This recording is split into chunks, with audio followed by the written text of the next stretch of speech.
bom dia a todos. É um prazer receber todas as alunas e alunos aqui e damos início, né, ao nosso simpósio LETACE ao longo do semestre 2017-2. É importante lembrar que esse simpósio já tem sido desenvolvido há 2 anos, graças, sobretudo, ao empenho dos alunos do grupo de pesquisa que desenvolve um projeto de ampliação do conhecimento de sala de aula, né? E que poderia ser até um projeto na ordem de extensão, mas a gente conecta isso com a pesquisa do laboratório. Bom, para inaugurar o semestre hoje, eu trouxe aqui uma pessoa muito querida, muito valorosa para a FND e, sobretudo, uma das juristas mais importantes nacionais e com um tremendo entusiasmo pelo estudo do direito, pela área que conhece tão bem o direito constitucional e o direito administrativo, que é a professora Vanice Lírio do Vale, que está aqui à minha direita. E apresento também vocês a professora Maíra de Almeida, que é doutoranda na casa, e assim como a professora Vanice, acabam as duas de chegar de Harvard, né, onde tiveram uma experiência muito particular. A professora Vanice no seu pós-doutorado e a Maíra no seu doutorado sanduíche, né? Então elas podem depois dar alguma palheta de informações sobre esse processo de estudar fora. Bom, mas eu não tenho muito mais a dizer sobre a Vanice, senão que ela tem sido pessoa notável, né? E se não dizer que ela também faz parte do grupo de juristas notáveis e que colabora muito conosco aqui na FND, e ela tem sempre o meu agradecimento ex cordis, né, sobre os projetos dela. Eu vou deixar a Maíra fazer a apresentação e eu vou me sentar ali, mas é sensacional sensacionais as ideias que a Vanice traz sempre, né?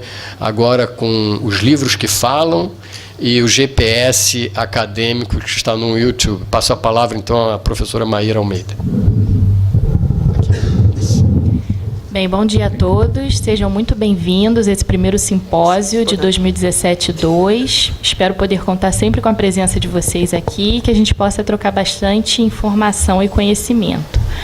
Hoje, no nosso primeiro simpósio, temos aqui a presença ilustre da professora Vanice Vale, que o professor Bolonha já teceu algumas considerações sobre a trajetória da professora. E eu vou fazer uma breve introdução sobre a carreira acadêmica da professora Vanice e vamos passar, então, a palavra a ela. A professora Vanice foi Visiting Fellow no Human Rights Program de Harvard Law School. Também tem pós-doutorado em administração pela EBAP, da FGV, e doutora em Direito pela Universidade Gama Filho. É também professora do Programa de Pós-Graduação em Direito da UNESA, do Rio de Janeiro, e procuradora do município do Rio de Janeiro e membro do Instituto de Direito Administrativo do Estado do Rio de Janeiro. Bem, feita essa breve exposição, passo, então, a palavra à professora Vanice. Muito obrigada, professora Maíra. Vocês que são alunos da FND, vocês conhecem a proverbial generosidade do professor Bolonha, né? Sabem que o professor Bolonha é uma pessoa de coração amigo, e aí com isso certamente vão dar o desconto àquilo que ele disse. Esse é o amigo falando. Eu tenho sempre muito prazer de estar de volta aqui à FND. De volta, digo, porque já funcionei aqui como professora substituta há séculos atrás. Dava aula nesta mesma sala quando ela ainda não tinha todo este layout, né? Naquela época a gente empurrava as cadeiras por aí, e uma das lembranças que eu tenho sempre de dar aula aqui era ser interrompida pelo som das ambulâncias, né? Eu não tinha concluído a minha aula ainda se não tivesse passado uma ambulância chegando ao hospital. E é sempre um prazer enorme estar aqui, não só por essa reminiscência histórica minha, pelos laços de amizade que me unem ao professor Bolonha e vários outros membros do curso, corpo docente, mas pela excelência que eu tive a oportunidade de experimentar quando lecionei aqui, pela excelência desse centro de pensamento. Vivemos tempos em que o que se requer da Faculdade de Direito é que se desenvolva gente com pensamento crítico, né? Pensamento crítico, mas também com um olhar propositivo. Nossa realidade reclama crítica, sem sombra de dúvida, os jornais apontam isto a todos os dias, mas ela reclama também criatividade, inventiva, proposição. Nesse sentido, também a intervenção que eu vou fazer aqui, que envolve um pouco de crítica e um pouco de proposição, nesse terreno tão importante, nesse terreno que tem me ocupado tanto sobre todos os aspectos da minha vida, que é o terreno da efetividade dos direitos fundamentais, né? Também costumo dizer, quando vou a locais como este, que é sempre... Há um quê de oportunismo, Maíra, na minha vinda, porque, como vou falar sobre ideias em construção, eu sempre me beneficio das perguntas e comentários de vocês. Então, professor Bolonha, confesso, né, que aceito o convite também um pouco para ter este subproduto, né? Mas acho que a academia é isso, né? A academia é a gente trocar ideias e se beneficiar desta troca. Muito bem, eu queria observar com vocês, quer dizer, vamos falar hoje sobre a cláusula de eficácia imediata e se ela efetivamente trabalha ou não em favor da concretização do projeto constitucional de direitos fundamentais.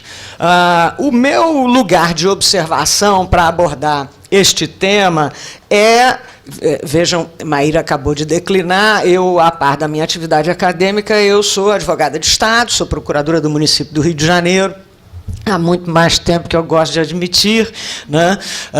E aí, portanto, atuo hoje na área de urbanismo e desapropriações e atuo especificamente nos conflitos que envolvem direito à moradia, as demandas que envolvem a reivindicação da proteção ao direito fundamental à moradia, de modo que o meu ponto de observação é uma interseção entre a reflexão teórica, acadêmica, doutrinária e como essas coisas acontecem, como eu costumo brincar com os estagiários, do outro lado da rua 1º de Março, né? A Procuradoria do Município se situa num lado da 1º de Março e o Tribunal de Justiça do outro, né? Então, o meu ponto de observação é este ponto de interseção. E a tese central, o tema central que eu quero discutir com vocês é saber se o discurso da máxima efetividade ele está, de fato, trabalhando em favor ou contra o projeto traduzido pela Constituição de 88, o projeto de emancipação à cidadania brasileira, né? Minha proposta aqui é empreender uma análise um pouco crítica nesse discurso, trazer notícias de dificuldades que ele possa estar transparecendo para provocar esse nosso exercício reflexivo. Muito bem, qual vai ser o nosso percurso hoje? Nós vamos ter, num primeiro momento, vejam, estou eu aqui tentando conciliar a minha enunciação acadêmica e a doma da tecnologia, o que para uma pessoa na minha idade é uma dificuldade adicional, né? Eu olho para vocês e olho para o computador para ver se funciona. Vamos lá, né? Então, o nosso percurso hoje compreende, primeiro, um momento histórico, uma breve reminiscência histórica do nosso processo constituinte. Vejo do meu local aqui, boa parte dos senhores não era nascido, né, ou era recém-nascido quando da promulgação da Constituição de 88, de modo que recuperar um pouco desse lugar histórico é importante para que a gente possa entender por que a Constituição veio à luz como veio, com a estrutura que veio e com os propósitos que veio. Então, nós vamos ter esse primeiro momento com esta breve reminiscência histórica para que a gente possa entender onde se põe no texto constitucional e na proposta de redemocratização os direitos fundamentais e o projeto de transformação. Segundo tema, segunda etapa do nosso percurso, será a análise de como vem se traduzindo este tema da efetividade dos dos direitos fundamentais, e já os provoco dizendo que a gente saiu de um momento de wishful thought, de um momento de grande aposta no poder transformador destes compromissos constitucionais, e talvez hoje vivamos um momento de uma certa falácia. E, finalmente, num terceiro momento, vou formular duas pequenas proposições nesta matéria. Quem já teve a oportunidade de ser meu aluno, tenho o prazer de ver ali o Luiz Augusto, que já assistiu a aula comigo. Quem já teve a oportunidade de ser meu aluno sabe que eu começo todo semestre religiosamente discorrendo, conversando um pouco sobre uma obra de que gosto muito, do Alejandro Nieto, que é As Limitações do Conhecimento Jurídico.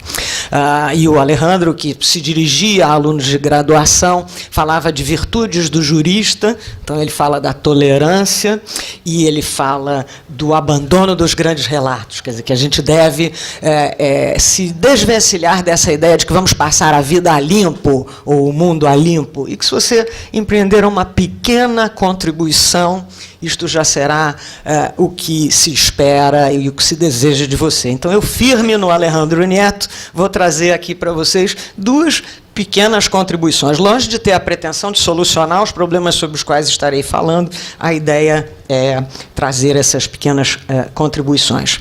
Muito bem, vamos pensar então, vamos ao primeiro momento, que é o momento de reminiscência histórica, e lembrar do nosso processo constituinte, do ambiente que determinou a chamada Constituição Cidadã.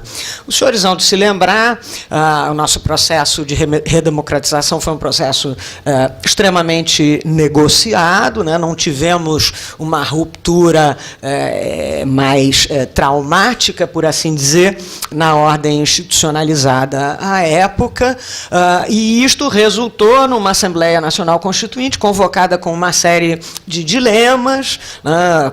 Congresso Constituinte, a presença de representantes não eleitos, todos esses elementos que os senhores conhecem. Mas o que importa mais para a nossa reflexão neste momento é que era um universo de parlamentares extremamente dividido no que toca às suas posições pela conservação ou pela mudança. Tínhamos representantes de ambas as forças, gente que queria efetivamente um projeto novo para a sociedade brasileira e gente que, de outra maneira, estava ali muito preocupado na defesa de um status quo, na defesa de uma determinada situação que se tinha constituída. De modo que nós tínhamos presente nesse momento constituinte, e isto transparece em alguma medida no texto que dele resultou, uma coexistência de intuitos. Então, como resultado disso, nós temos um texto que mereceu, por exemplo, de parte do professor Carlos Ari Sanfeld, a alcunha de Constituição Chapa Branca, né? A Constituição que abraçava, refletia, traduzia interesses corporativos de grupos que, de alguma maneira, se fizeram presentes e se fizeram presentes de maneira expressiva. Mas nós também temos elementos indicativos de uma Constituição transformadora, de um projeto de constituinte transformador, que queria impulsionar uma nova realidade social alinhada com um ideário de constitucionalismo de transformação.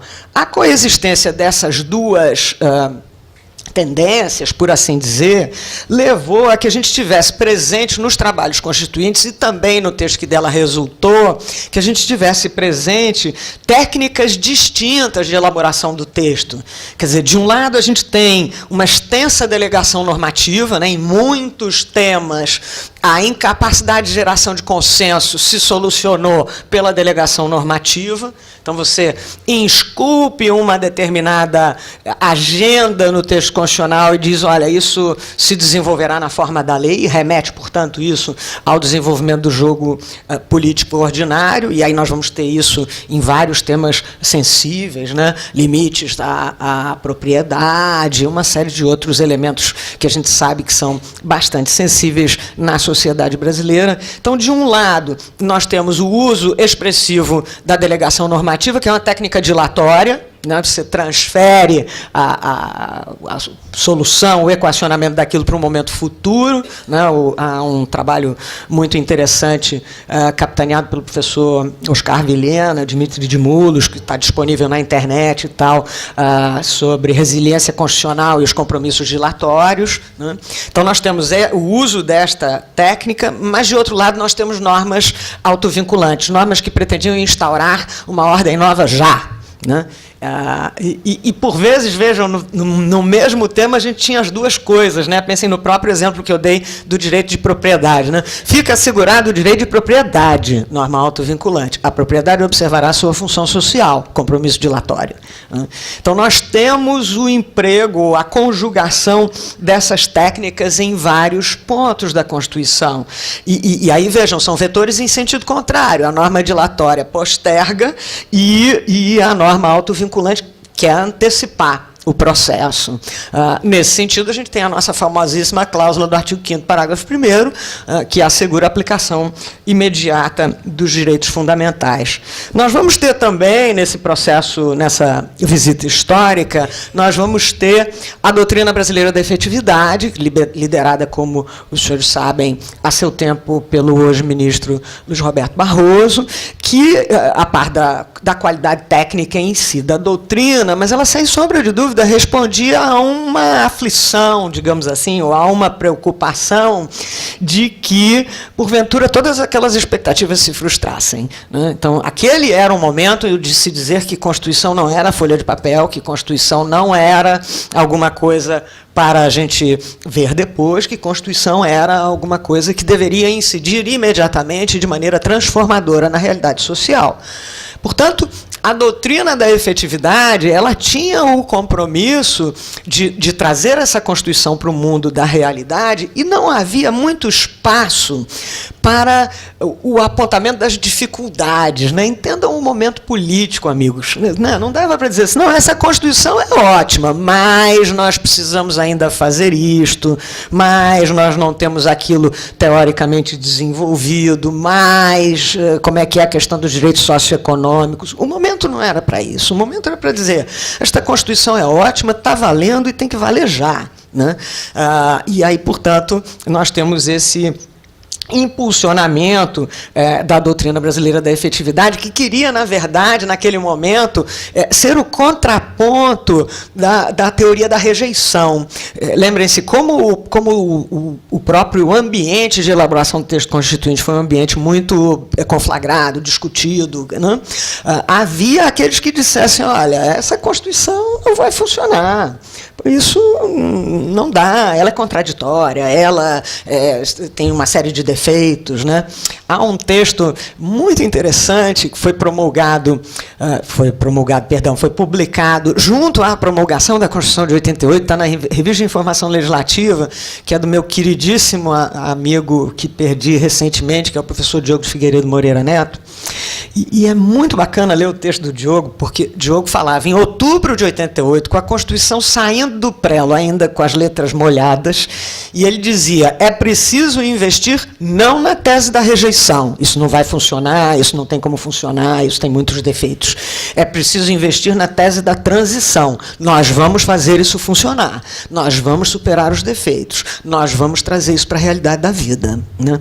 Então, a doutrina brasileira da efetividade vem alinhada com esse pensamento do Diogo, quer dizer, não, vamos apostar na tese da transição, quer dizer, ok, não é o texto ideal, nunca será, né? Em nenhum lugar do mundo foi, mas nós vamos fazer ele funcionar. Essa era a lógica aí da doutrina da efetividade. E no tema específico dos direitos fundamentais, na verdade, ela vai ter dois papéis, né, a doutrina da efetividade. Primeiro, ela vai vir, no tema dos direitos fundamentais, para superar a lógica da programaticidade constitucional, né? Não, direitos sociais, então, em especial, isso é norma meramente programática, né? A doutrina da efetividade dizia, não, é mais do que isto, né? Tem aplicação imediata, né? Este era o discurso. Então, num primeiro momento, ela servia a superar a doutrina da programaticidade constitucional, das normas meramente programáticas, e, num segundo momento, ela veio socorrer a obstrução do próprio processo político de desenvolvimento desses mesmos direitos fundamentais. Né? Lembrem-se, disse aos senhores, a Constituição usou, por vezes, de delegação normativa, transferia to give flash para determinados direitos ao legislador. Mas o processo político, por vezes, se obstrui, porque o processo político é difícil. Né? E aí, com a obstrução do processo político, que iria materializar essa delegação normativa, a doutrina da efetividade serviu para dizer, olha só, a obstrução do processo político não pode ser impedimento para a efetividade do direito fundamental. O direito fundamental está aí, artigo 5º, parágrafo 1º, diz que ele é revestido de eficácia imediata e nós temos que encontrar a solução. Então, este é o percurso histórico muito simplificado que a gente pode trazer aí do desenvolvimento dos trabalhos da Assembleia Constituinte, o texto que a gente tem e como ele se relaciona com o tema dos direitos fundamentais e a sua efetividade. Agora, já no segundo ponto que eu me propus abordar com os senhores, né? Efetividade de wishful thought, a falácia. Por que wishful thought? Porque, como acabei de lhes dizer, quer dizer, à época havia o receio de que, particularmente, os direitos fundamentais e sociais pudessem ficar no domínio da programaticidade, nós não teríamos muito controle em relação a isto, não teríamos como avaliar se efetivamente já era possível empreender ao desenvolvimento normativo e aí, portanto, todas as promessas constituintes podiam ficar para trás. E aí adotamos o discurso da máxima efetividade, que se traduzia muito numa lógica de que todos os elementos para a efetivação de direitos fundamentais já os temos na Constituição. Não precisamos de mais nada, não para fins de dar a aplicação imediata. Esse foi o primeiro discurso. Qual é o primeiro problema que eu queria destacar com os senhores? Esta posição, esta afirmação, ela oculta o problema da indeterminação do direito, em especial dos direitos fundamentais. Bom, Vanice, mas indeterminação de direitos fundamentais é um defeito, então você está apontando outra desfuncionalidade da Constituição. Não, absolutamente. Né? Direitos fundamentais, como internalização numa ordem jurídica específica do projeto emancipatório dos direitos humanos, eles entram, sim, na ordem jurídica com cláusulas vagas, cláusulas abertas, que permitam a sua atualização de sentido e a discussão social em relação a qual o âmbito de proteção que a gente queira efetivamente conceder. Né? Então, a circunstância de que a gente tem direitos fundamentais trazidos ao texto constitucional em cláusulas abertas, em cláusulas indeterminadas, absolutamente não é um defeito, mas é um dado de realidade que a gente precisa ter em conta. Né? Quando a Constituição, não no seu texto original, mas por força já de emenda, vai e diz que fica, no artigo 6º, caput, que fica assegurado o direito à alimentação, o que ela quer dizer com isto?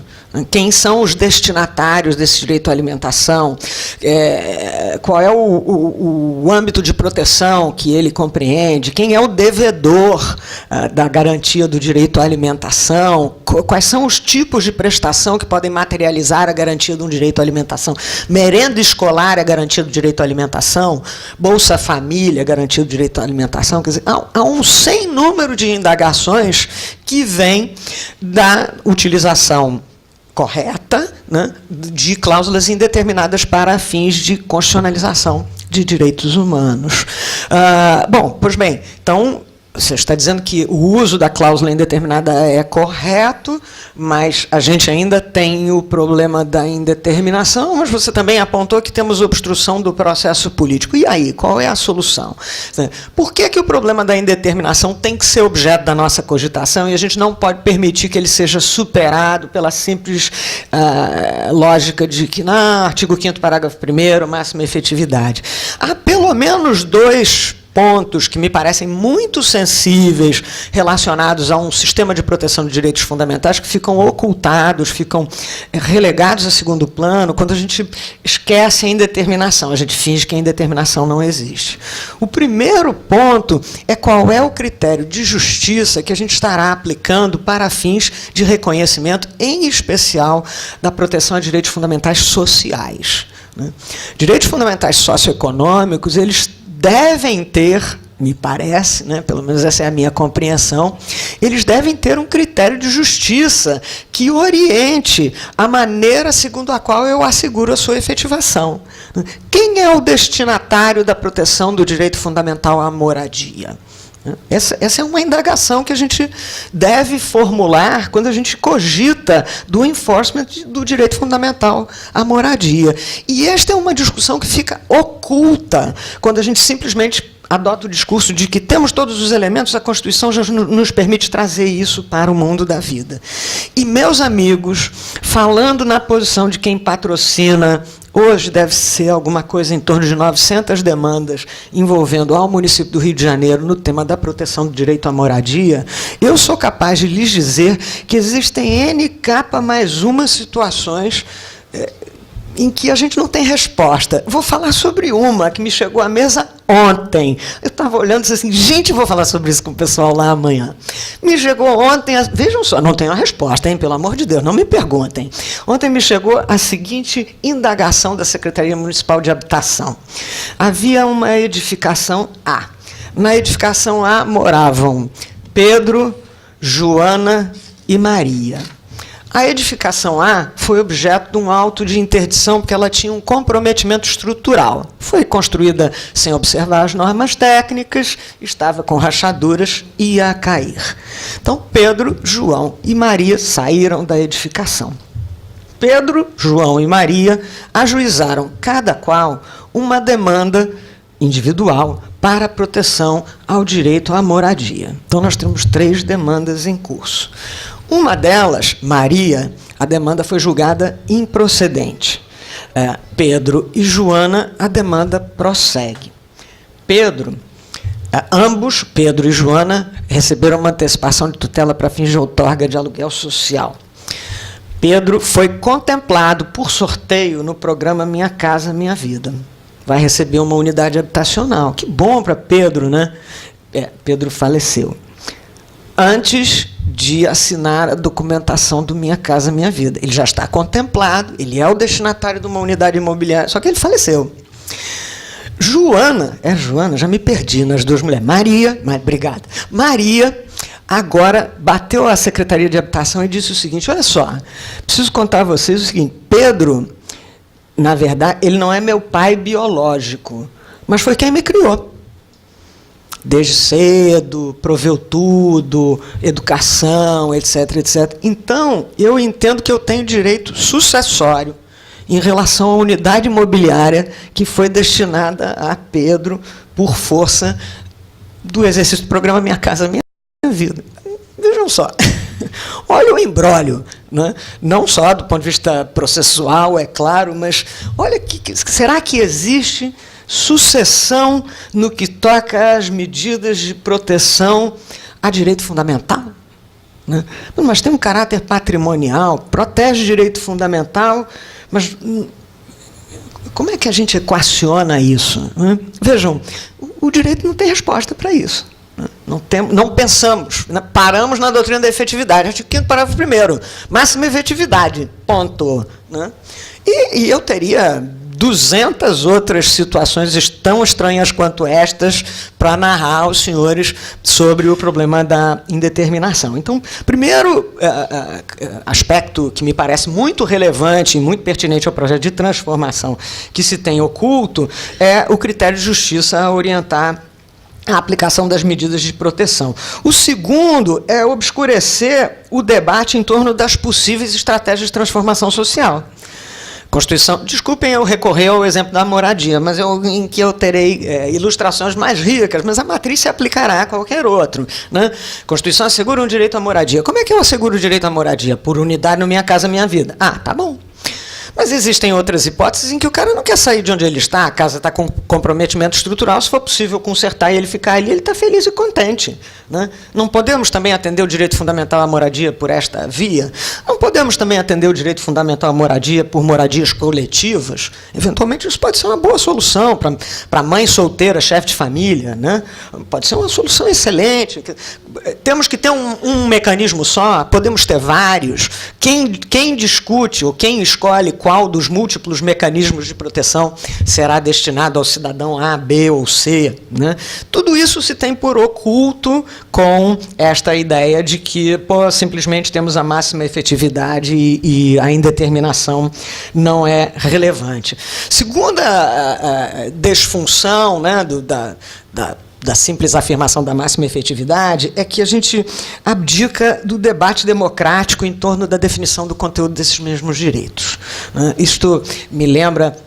Há um texto que eu li recentemente, eu menciono ele frequentemente e não me organizo para trazer as referências expressas, mas há um texto que eu li recentemente, quando estava nos Estados Unidos, cujo título é alguma coisa em torno de o selvagem, as vítimas e os salvadores, de um autor chamado Mutua, onde ele diz que a gente trabalha muito no campo dos direitos humanos a partir de estereótipos. Os estereótipos de que existe um universo de vítimas, são as pessoas, né, que são objeto de toda ação malévola, existe um algoz, né, que normalmente é o Estado, e existem nós, os salvadores, aqueles que estão no cavalo branco e na armadura brilhante, e a gente sabe exatamente o que é necessário para proteger o vulnerável, né?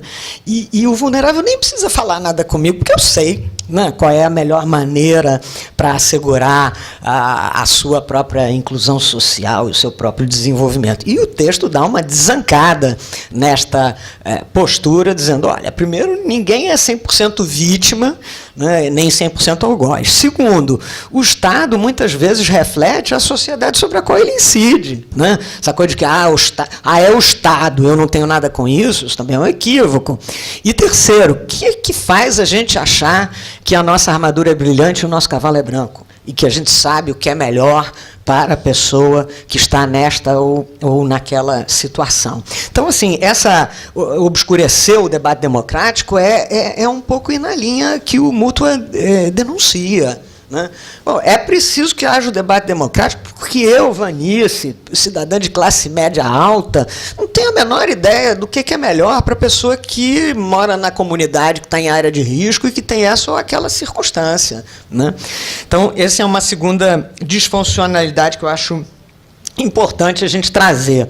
Um terceiro elemento é que a gente esvazia também o debate doutrinário em outros aspectos. Vejam, o incremento das medidas de proteção a direitos fundamentais tem feito com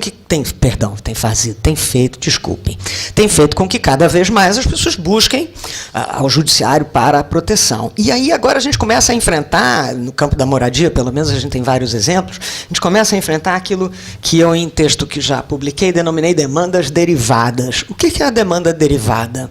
O sujeito A obteve da administração pública ou mesmo do judiciário um determinado grau de proteção ao seu direito fundamental. Ok, naquele momento ele se deu por satisfeito. Um pouquinho mais adiante ele achou que aquilo não era suficiente. Vou a um exemplo concreto. Houve um reassentamento promovido pela municipalidade, em que as pessoas foram encaminhadas a um empreendimento do Minha Casa Minha Vida, que se chama Juliano Moreira. Ótimo, que beleza, saí da área deflagrada de risco, de enchente, não sei o quê, estou na minha unidade do Minha Casa Minha Vida, que bom. Prefeitura está, inclusive, pagando as prestações atinentes ao Minha Casa Minha Vida. Eis que alguém, num dado momento, quis negociar a sua unidade. E aí se deu conta de que as unidades do Minha Casa Minha Vida são entregues em alienação fiduciária por 10 anos. Isto é um componente do programa para determinar a fixação do destinatário no local, para evitar que aconteça exatamente isso que aconteceu, né? Que é tão logo você recebe a unidade, não vou alienar a unidade, né? Pois bem, agora nós já temos a segunda leva de demandas onde as pessoas estão dizendo o âmbito de proteção ao direito fundamental à moradia foi insuficiente, porque eu tenho teto, mas eu não posso vender. E eu quero vender, né? Então, vejam, do ponto de vista doutrinário, o que a gente tem que pensar é, podemos conviver com esta dualidade de extensão de âmbitos de proteção? Quer dizer, para A eu tenho uma proteção de raio 10, para B eu tenho uma proteção de raio 15, para C eu tenho uma proteção de raio 20. É isto que a Constituição desejava quando falava num projeto de transformação. Finalmente, desvios no percurso, que claramente já se tem verificado, e são temas aos quais eu já tenho me dedicado, tem alguns textos meus que vocês podem ter acesso na minha página na Academia Edu. Primeiro desvio é a mercantilização dos direitos fundamentais. A garantia de direitos fundamentais muitas vezes é muito complexo. O tema da moradia é um deles, o espaço não está disponível, ninguém tem casa na gaveta, né? Então, como é que você faz para garantir isso? É complexo? Dá aluguel social. Prestação pecuniária e tal, é fácil, a administração vai fazer, nem é tanto dinheiro assim, pacifica o coração do juiz e pronto, proteger o direito fundamental. E aí, meus amigos, a expressão que eu uso sempre, isso é Economics 101, né? Se você facilmente consegue um aluguel social que hoje está na cifra de R$400, você não vai conseguir alugar uma cama em qualquer lugar por menos de R$400.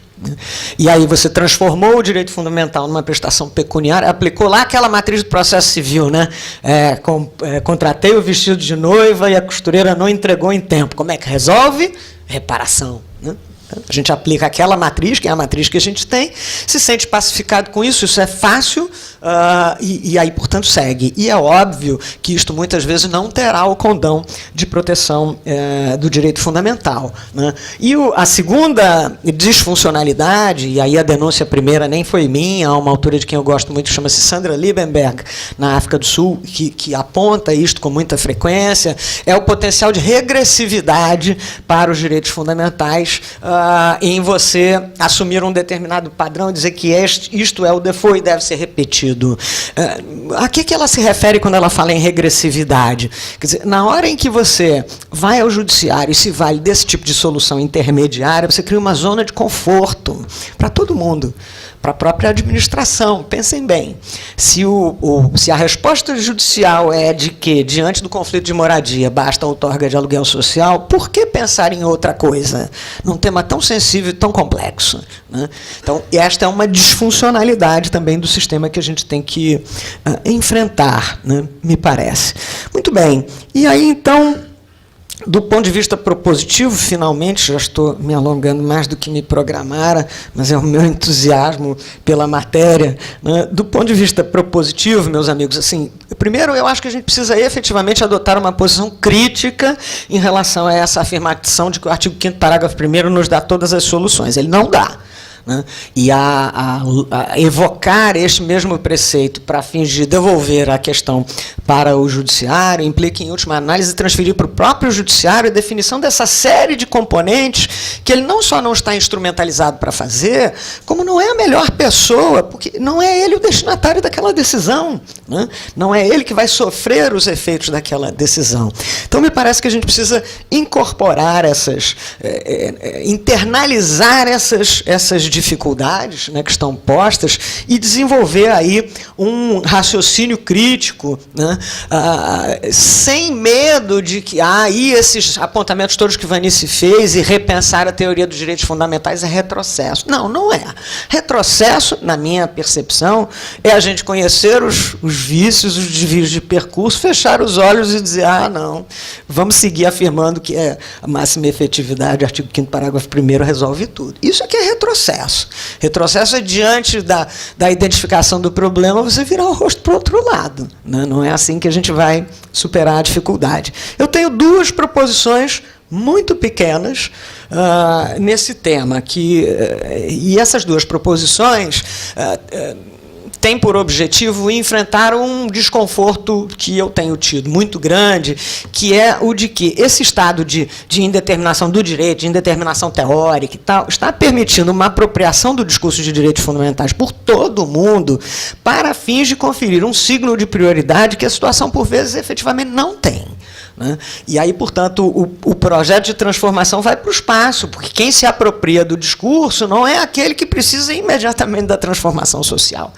Então, esta confusão teórica em torno do que seja efetivamente proteção de direitos fundamentais e o que seja outro tipo de reclamo, lícito, reconhecido pelo direito, mas é outro reclamo, isto, a meu sentir, acaba fazendo... Há um texto que eu gosto muito também, do Vieira de Andrade, onde ele fala, se tudo é fundamental, nada é fundamental.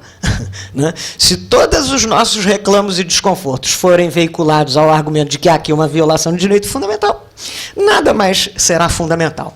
Então, um primeiro elemento que eu queria dividir com vocês é a incorporação do elemento tempo quando a gente pensa nas medidas de proteção a direitos fundamentais. E por que eu estou aludindo a isto? Porque cada vez com mais frequência a gente tem visto a discussão atinente a direitos fundamentais envolvendo situações pretéritas, bem pretéritas, muito pretéritas. No tema de direito à moradia, como a gente tem a facilidade no ajuizamento das demandas, a gente tem demandas que envolvem um auto de interdição expedido há 10 anos atrás. Esse auto de interdição evidencia uma violação do direito fundamental à moradia. Olha, ele pode evidenciar uma série de coisas, mas me parece que o componente da atualidade do risco tem que ser um componente que a gente tem que incorporar se a gente está pensando em enfrentar um determinado tema sob a perspectiva de medida de proteção de direitos fundamentais. Vanessa, então você está dizendo que se a lesão for anterior, não tem solução, você está negando o acesso à justiça. Não, eu estou dizendo que se você tem uma discussão sobre violação a direitos fundamentais associadas a um momento que não é atual, associado a um momento no tempo para trás, isso tem que ser equacionado com outras matrizes de pensamento. Vamos pensar no campo da responsabilidade civil, na matriz reparatória, né? Nós temos outras respostas, mas o que a gente não pode fazer é tentar emprestar a essa situação um signo de prioridade, evocando cláusula de proteção de direitos fundamentais, um signo de prioridade que a situação de fato efetivamente não tem, e que se você conferir, você pode acabar permitindo que o judiciário seja a sede da inversão das prioridades lógicas do ponto de vista de proteção a direitos fundamentais. Então, essa é uma primeira proposição. A gente precisa reincorporar o elemento tempo. Quer dizer, a atualidade do risco tem que ser um componente para a definição da real incidência para fins de composição daquela matéria, da matriz jurídica de proteção de direitos fundamentais. E o segundo elemento que eu quero trazer, e aí é que eu digo que a ideia ainda está muito em desenvolvimento, né? E volto ao primeiro tema, primeiro aspecto que eu suscitei. Se a nossa Constituição veiculava um projeto de transformação, a transformação é um fenômeno que tem um olhar prospectivo. O que se quer é alterar a realidade para o futuro. E se este é o propósito da Constituição e dos direitos fundamentais que ela albergou, as linhas de solução para a proteção real de direitos fundamentais não devem ir pelo caminho predominantemente reparatório. Se há uma lesão atual a direitos fundamentais que reclama a incidência da matriz jurídica de proteção dos direitos fundamentais, a gente tem que fazer um exercício de, diriam os americanos, think outside the box, que trabalhe com a lógica prospectiva, como é próprio do processo de transformação, e não com a lógica retrospectiva. Porque a lógica retrospectiva não vai promover a transformação, pelo menos não a social. Ela pode subsidiar, pode ajudar aquele que tenha sido eventualmente contemplado com uma pretensão de natureza reparatória, mas ela não vai ter o condão de promover a transformação. E aí nós vamos ter que pensar em outras ferramentas, nós vamos ter que pensar em exercício de jurisdição supervisora, nós vamos ter que pensar no judiciário como articulador, né, meaningful engagement, outras ferramentas que a jurisprudência internacional oferece, que são muito distintas do dar a cada um o que é seu, né? Mas, gente, dar a cada um o que é seu era lá no direito romano, né? A gente, ótimo, muito bons romanos, mas já estamos, né, em outro momento, né? Então, precisamos pensar um pouco mais, avançar um pouco mais. E lembrem-se, quando eu falei também incorporar o tempo, a gente pode incorporar o tempo para fins de recepcionar a matriz de solução de direitos fundamentais ou para fins de definir qual é a prestação jurisdicional, porque essas situações envolvendo proteção de direitos fundamentais não são permanentes, né? Então, ok, vamos dar a prestação A por X tempo e vamos ver o que isso deu. Protegeu mesmo, não protegeu? O que foi? Não protegeu. Não, então vamos reexaminar. Quer dizer, é preciso que a gente recepcione a dinâmica que é própria, né, dos direitos sociais no nosso pensamento teórico em relação a isso. Meus amigos, tudo isso, que são ideias aí, como eu disse, muito iniciais, eu trouxe e compartilho com vocês porque penso que a gente tem que impedir, como eu disse, que haja uma apropriação indevida do discurso dos direitos fundamentais e a outorga de um signo de prioridade para situações que não são a prioridade, né? É claro, sempre será assim. Quem pleiteia direitos fundamentais normalmente tem uma situação sensível, é por isso que o direito é fundamental, porque ele diz respeito à dignidade, né?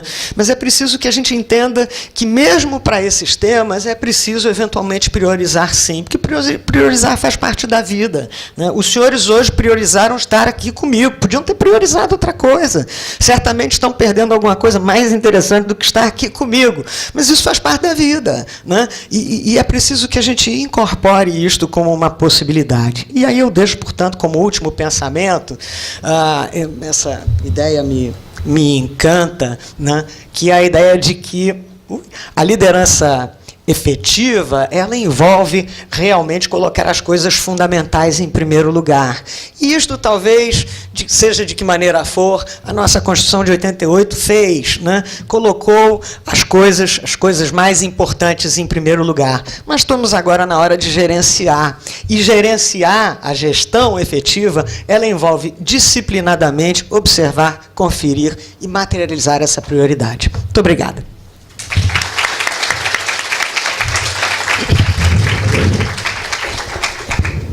Muito obrigada, professora Vanice. Na sua exposição, apenas confirmei o que eu suspeitava antes, né? Que, de fato, começamos muito bem o simpósio, não poderíamos ter começado melhor, com todas essas provocações, a exposição e todas as provocações da professora Vanice, que eu tenho certeza que, se não ainda passaram pela cabeça de vocês quando estudam direito, ou até mesmo como cidadãos, que, como tudo isso é possível, né? E não tem como estarmos todos muito instigados depois dessa exposição. Que bom.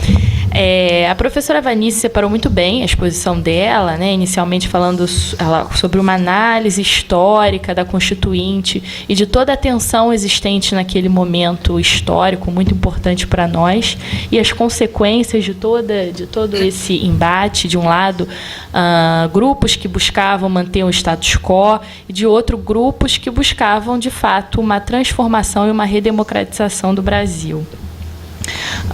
Tratou do problema, né, do wishful thought, da falácia, e seguiu com as suas proposições, né? Poderíamos ficar aqui discutindo muito tempo, mas como eu imagino que vocês também tenham perguntas, enfim, eu gostaria apenas de perguntar à professora Vanice como é possível, então, recepcionar essa dinâmica de pensamento teórico, nessa ruptura, esse pensamento teórico que nós devemos adotar, já devíamos ter adotado há mais de 30 anos, de fato, para os direitos fundamentais. Isso dá quase outra palestra. Pois é, eu sei. Vejam só, amigos, é a prática que nos ensina, né? É muito fácil, 30 anos depois, a gente está falando sobre o que aconteceu, os resultados não tão desejados e tal. Mas isso se está fazendo para que a gente possa aprender com a experiência, né? Se a gente não aprender com a experiência, é uma tragédia total. Penso que no nosso projeto de efetivação de direitos fundamentais existem alguns aspectos que a gente precisa retomar. Primeiro, essa reflexão teórica. A gente não pode mais seguir com a lógica de que, ok, artigo 5º, parágrafo 1º, vamos embora, vamos a juízo, e se o juiz der um dinheiro, está de bom tamanho, né? Assim, existem várias discussões, para pegar uma discussão mais recente, que foi sensível, aquela discussão envolvendo o dano moral para o cidadão recolhido em estabelecimento prisional que não observa as condições de dignidade. Quer dizer, é claro, a situação é dificílima, mas não há dúvida que a solução que a gente esposou tem alguma coisa errada, né? Então, assim, a gente precisa manter esse estranhamento e ele tem que ser o nosso impulsionador para a gente pensar em outras soluções. Eu tenho trabalhado muito, pensado muito, acalentado muito. Primeiro, essa questão da incorporação do tempo, que isso me parece fundamental. A gente precisa saber distinguir o joio do trigo. Aquilo que é uma pretensão claramente de natureza reparatória. Aconteceu isso assim comigo e tal. Isso é uma pretensão de natureza reparatória. Isso não é proteção imediata de direitos fundamentais. Na minha casuística lá, meus amigos, nessa linha de autos de interdição de anos atrás, aí você tem a demanda, o sujeito foi contemplado com a unidade do Minha Casa Minha Vida, mas ele ajuiza a demanda para obter o aluguel social porque ele tem um auto de interdição de 8 anos atrás. Isto é uma disfuncionalidade absoluta do sistema, porque a concepção é: este direito fundamental me assegura uma prestação pecuniária, ponto. Né? Então, este estado de coisas não pode prosseguir. Então, penso que, primeiro, a gente tem que parar um pouco formular um raciocínio crítico sobre essa lógica de que o judiciário vai ser o lugar de proteção dos direitos fundamentais. Não é. Não é. Não é. Porque está totalmente distanciado da realidade sobre a qual incide e profere decisões que o administrador, por mais bem intencionado que seja, recebe aquilo e fica: meu Deus, o que eu vou fazer com isso? Isso não diz nada. Né? Assegure o direito fundamental. Tá bom. Como que eu faço isso? Né? Então, nós precisamos... E isto não é uma coisa diminishing para o judiciário. É simplesmente a gente reconhecer que esta fórmula não está dando certo. Então, assim, o pensamento crítico, né, reconhecer que esta fórmula não está dando certo, é a providência 1. Providência 2, a meu sentir, é a gente refletir, porque também eu tento me pôr no lugar do juiz. O sujeito tem 15 mil processos no cartório que ele preside, tem o CNJ nas costas dele, o tribunal. Né? Então, esta é uma experiência que eu tenho. Juízes titulares de fazenda que dizem: Vanice, eu entendo isso tudo, mas o que eu faço com o processo? Né? Então, por isso que eu disse também no início da minha fala que o momento propositivo é um momento importante, porque esse juiz tem uma angústia. Ele sabe que alguma coisa está errada, mas ele não sabe o que fazer com o processo. Então, penso que a gente tem que investir um pouco da nossa energia criativa no pensamento de outras alternativas de resposta jurisdicional, que não esta tradicional julgo procedente, julgo improcedente. Né? Para que a gente possa verificar que a resposta jurisdicional sobre uma realidade dinâmica tem que ser uma resposta igualmente dinâmica, sob pena das coisas se distanciarem de maneira absoluta e a gente trabalhar no mundo de Alice. Né? Você faz de conta que solucionou, eu faço de conta que aplico e a parte faz de conta que foi atendida. Né? Então, esses são dois eixos em relação aos quais eu proponho fortemente que a gente direcione a nossa reflexão. Terceiro eixo, aí esse é um discurso que eu tenho feito especialmente com os juízes, e também tenho textos redigidos sobre isso. Eu tenho trabalhado muito a proposta, já no campo do direito administrativo, a proposta da deferência para com as escolhas administrativas antecedidas do devido dever de planejamento. Esta proposta envolve dizer que toda vez que a administração atuar como deve, fez um instrumento de planejamento, percorreu as instâncias próprias, recepcionou a participação, etc., etc., essa escolha seja particularmente valorizada. Isto, a meu ver, tem um caráter transformador que pode beneficiar a lógica dos direitos fundamentais. Por quê? Porque se a gente faz assim, o administrador terá interesse em estruturar melhor as suas opções estratégicas no que toca à proteção de direitos fundamentais.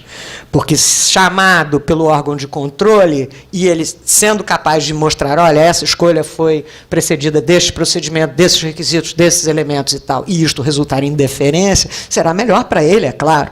Né?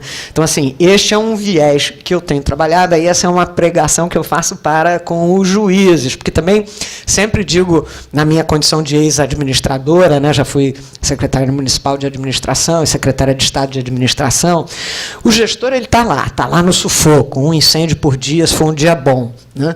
Aí vem a primeira ordem judicial: explique por que você faz assim, assim. Aí a primeira vez ele diz: não sei, não tem explicação, foi na gestão passada. Aí vem a segunda, vem na quinta, na 10ª, eu vou ter que arrumar um negócio para dizer para esse juiz.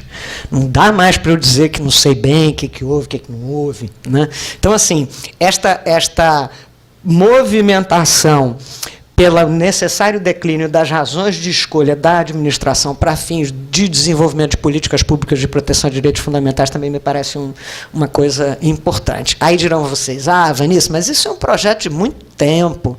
É verdade, meus amigos, eu fui no comício do Direta Já, né, no século passado, literalmente. É um projeto de muito tempo. Né? A democracia que a gente tem ainda não é a ideal. Isso é um projeto de muito tempo. Que bom, né? Se os nossos projetos fossem de um mês só, acabava, pronto, já fiz tudo que eu tinha que fazer na vida. Não, a gente tem projeto de muito tempo. Este ainda é o meu, melhorar essa prática de efetivação, e vejo que também é o de vocês. Ótimo, obrigada, professora. Deixo aberto, então, a perguntas dos alunos. Pode falar daí. Bom dia. Obrigado pela palestra, foi muito esclarecedora. Gostaria de fazer uma pergunta com relação ao início e a forma que esse processo de transformação que a senhora acabou de citar, né? A resposta da última. Por onde exatamente ele começa e qual parte é mais necessária que ele se estruture bem? Seria a academia jurídica que precisa retomar desse debate dos direitos fundamentais, da eficácia dos direitos fundamentais, deixar de ser algo no plano teórico, primeiramente na Constituição. Seria o judiciário que precisa passar a tomar as atitudes necessárias de pensar que, às vezes, a efetivação imediata vai ser prejudicial no médio e longo prazo, ou seria a parte que pleiteia o direito fundamental, que precisa entender que aquele direito que ela acredita que sempre... imagino que uma parte que pleiteia o direito fundamental sempre se sente ferida de alguma forma. Claro. Seria ela que precisa entender que aquela demanda dela não é a prioridade e não é possível atendê-la no momento. Desculpe, seu nome? Matheus. Matheus, muito obrigado pela pergunta muito oportuna. Eu acho que a parte é quem tem mais licença poética para... eu vou pedir o que eu vou pedir. Né? Porque é como você mesmo disse, do ponto de vista da sensibilidade da parte, aquilo é uma violação absoluta. Penso que... Eu diria, talvez, que a responsabilidade primeira está conosco na academia. E por que eu diria isso? Primeiro, vou aqui dividir uma crítica que faz meu colega lá do PPGD da Unesa, que é o professor Lênin Streck, né, que diz que a doutrina não doutrina, muitas vezes, e ele tem toda a razão. Né? Essa posição que a gente acabou assumindo de vamos esperar para ver o que o Supremo fala e depois a gente fala, isso não existe. Né? Nós temos um papel institucional de ajudar o Supremo, né? Ou de criticar o Supremo. Então, assim, e até a UFRJ é uma das instituições que tem se dedicado a isto. Mas acho que precisamos avançar no campo da proposição, porque, como eu lhe disse, eu tenho este depoimento pessoal de juízes dizendo, olha, eu sei que isso está dando ruim, mas eu não consigo pensar numa outra alternativa de solução. Né? Então, me parece que o nosso debate, de nós que não temos exatamente o compromisso de atender a estatística do CNJ e cuja sentença reformada não prejudica a nossa promoção, eu acho que o nosso debate ajuda nisso. E veja, uma última observação absolutamente pontual, mas tem a ver, no meu programa de pós-graduação, a gente tem recepcionado cada vez mais juízes. Então, eles estão fazendo o papel deles, eles estão batendo na porta e dizendo, e aí, o que você tem para me ajudar? E a gente tem que ter alguma coisa para ajudar. Né? Ok, é ótimo a gente discutir a moral kantiana e o véu da ignorância, mas a gente não pode esquecer que eles têm um problema concreto. Então, assim, eu acho que nessa equação que você suscitou, nós na academia temos um papel bastante importante, mas como você bem destacou, nós também não podemos ficar protegidos pelos livros. Né? Claro, os livros são um fundamental instrumento para o nosso desenvolvimento, mas a gente tem que buscar saber um pouco mais da realidade, o que está acontecendo, pesquisa empírica, a gente tem um bocado de coisa para fazer. Tá ótimo, obrigada. Quer fazer, professor? Dá tempo?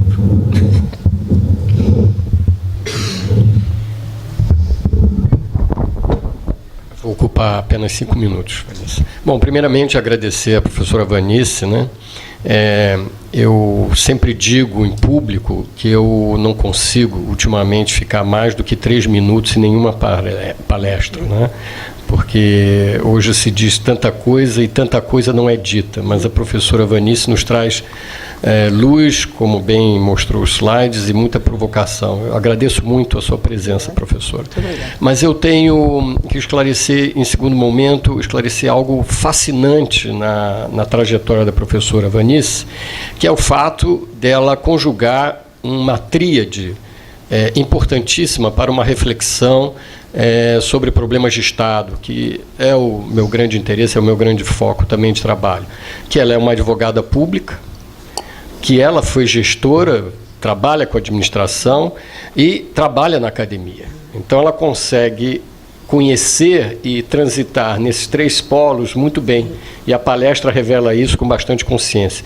Então, quando a tese da professora Vanice é uma tese desafiadora, colocando em discussão a efetividade de direitos fundamentais humanos, né, no palanque da compensação, né, da retroatividade, né, da reparação, é para mim um discurso novo, uma crítica nova diante da doutrina e do pensamento acadêmico de pesquisa. Meus parabéns sobre isso. É uma tese muito relevante e, para mim, muito provocadora. Agora, é evidente que nós estamos num impasse no Brasil muito grande, e eu tenho certeza que a professora Vanice concorda. Primeiro, com essa demanda excessiva, e as próprias palavras do professor Barroso, né, ministro Barroso, que o judiciário já passa, sobretudo o STF, o Supremo Tribunal Federal, com um desgaste muito grande, né? Há uma demanda exorbitante, né? Não há corte constitucional planetária que tenha tamanha demanda e número de processos de toda a ordem. Um segundo aspecto é que, pensando futuramente, esse desgaste vai trazer consequências nesse projeto de reparação. Então é preciso repensar esse modelo. E que modelo é esse? O modelo é que nós aqui também na UFRJ pensamos, que é o modelo provocativo, né, e mais de planejamento da administração pública, do setor público, como os americanos falam, do Estado administrativo, né? E, professora Vanice, essa, para mim, parece ser a saída. Agora, o grande impasse é como conquistar, como sensibilizar nossos juízes, nosso judiciário, a esse movimento de deferência, ou seja, de reconhecimento que a administração faz tudo no melhor dentro da possibilidade de planejamento. Isso me parece a grande questão e a tensão entre o executivo e o judiciário. Meus parabéns pela palestra. Mais algum comentário? Não. Rapidinho. Eu não posso... O Oscar Vilhena dizia que ele é voraz em relação ao microfone. Me identifiquei tanto com a frase, achei essa frase uma beleza. E se ele pode ser, eu também, né? Enfim, eu tenho trabalhado esse tema da deferência já há algum tempo, já tenho pelo menos 2 textos produzidos nesse. Um saiu agora recentemente num livro que chama Crise dos Poderes da República, a coordenação do Lênio, Nelson Nery Júnior e professor Jorge Salomão, onde eu trato especificamente disso. Esse, infelizmente, não está na Academia Edu, porque perversamente tive que ceder os direitos autorais, mas enfim. E aí, o que eu tenho proposto como fórmula, quando eu falo em deferência, é um pouco distante, um pouco distinto, melhor dizendo, do debate dos americanos. Estou trabalhando agora no 3º texto sobre isso. O que eu tenho sustentado como deferência para fins do exercício do controle, na verdade, é uma ação que envolve pelo menos 3 aspectos. Quer dizer, o primeiro aspecto da deferência envolveria que o agente controlador, e isto se aplica ao judiciário, o primeiro dever que ele tem é de conhecer a escolha administrativa e as suas razões. Isso já será um enorme passo, porque hoje em dia o judiciário decide, nem sabe se tem programa naquilo, política pública, não tem, qual é o modelo, decide porque decide, né? Então, o primeiro passo da deferência, o dever de conhecer as escolhas administrativas e as suas razões. Segundo passo da deferência, formular o juízo crítico que se tem na inicial e tal, vis-à-vis essas razões. Quer dizer, se há um caso muito conhecido lá na Prefeitura do Rio que envolve uma ação civil pública onde se discute qual é a melhor política pública para tratamento do drogadicto. O município do Rio de Janeiro adotou a compreensão de que a internação deve ser a última alternativa, que o tratamento deve ser predominantemente ambulatorial, e o Ministério Público acha que tem que internar. Portanto, propôs uma demanda achando que tem que internar. E aí nós temos lá um conjunto de estudos desenvolvidos pelos órgãos municipais, por outros órgãos, Organização Mundial de Saúde. Temos as nossas razões de decidir, né? E não conseguimos a crítica do outro lado com a mesma substância, né? A crítica é mais assim um insight, né? Eu acho, né? Então, a deferência, como eu sustento, exigiria que a crítica devesse se fazer vis-à-vis as razões da administração. Atenção, administração, este argumento que você evocou é absolutamente impertinente, porque a nossa população não é assim, porque a Organização Mundial da Saúde já diz assado, tarará, tarará. Então, o segundo componente da deferência. E o terceiro componente da deferência, que me parece seria absolutamente relevante para o aprimoramento da ação pública, é que a decisão judicial que reprova a escolha da administração tem que apontar os aspectos em que ela estava inaceitável do ponto de vista constitucional, tem equívocos, né? Porque você só pode pretender que a administração pública aprenda se alguém disser você errou aqui, né? Então, esse processo de aprimoramento institucional tem que se dar a partir do exercício racional, né? Então, vejam que a deferência que eu estou propondo não envolve uma questão prévia de aptidão institucional. Claro que isso está por trás, mas é um pouco mais do que isso, porque levará necessariamente aquele que faz o controle a conhecer melhor as razões e os dramas do outro, né?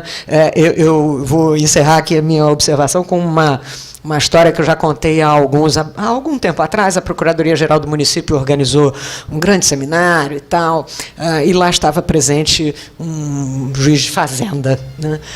E aí falávamos sobre, já havíamos essa crise das demandas de massa, e este juiz me dizia, comentávamos sobre isso, e o juiz me dizia assim: Vanice, a coisa está ganhando uma complexidade tal que há um movimento dos juízes de infância e adolescência em que eles postulam que os recursos públicos atinentes aos programas de proteção à infância e adolescência devam ser alocados no orçamento do tribunal, porque eles acham que eles serão melhores gestores nessa matéria. Se o dinheiro estiver com eles, tudo se resolverá, né? E aí eu virei para a minha interlocutora e disse: eu tenho duas perguntas, né? Primeira pergunta é: se isso for assim, quem vai dar sentença, né? Porque se o juiz passar a se ocupar do menino que saiu do CRIAN, de contratar o assistente social, de arrumar o professor de artesania, alguma coisa vai ficar negligenciada, né? E a segunda observação, que me parece a observação mais grave, é que esta proposição ela traz incita a ideia de que todos os gestores que passaram antes são ou burros ou mal intencionados. Porque se é tão fácil, né, me dá o dinheiro que eu resolvo, é porque todo mundo que passou antes era um obtuso total, porque é fácil de resolver, né, ou era um mal intencionado. Então, assim, esta postura do judiciário, que é uma postura que a gente, a meu sentir, tem que corrigir, mas a gente só vai corrigir se também a administração pública, que não é o algoz, mas também não é um santo, né? Se também a administração pública for capaz de, desassombradamente, dizer: olha, aqui, nessa matéria, eu faço isso, por isso e por aquilo. Me lembro, citei aqui o caso do Juliano Moreira, né, que o pessoal queria o título definitivo, e aí nós conversando na procuradoria, eu disse: não, tal, é um componente do programa para fixar as pessoas e tal. E aí vira-se um colega e diz assim: você vai botar isso na contestação? É claro, é um componente do programa para fixar as pessoas, não sei o quê. Mas né, isso não é esquisito? Como que é esquisito? Nós temos uma razão para isso. E o caso demonstra que o componente do programa não é desarrazoado. E nós decidimos por isto. E a gente tem que ser capaz de desassombradamente dizer, decidimos assim.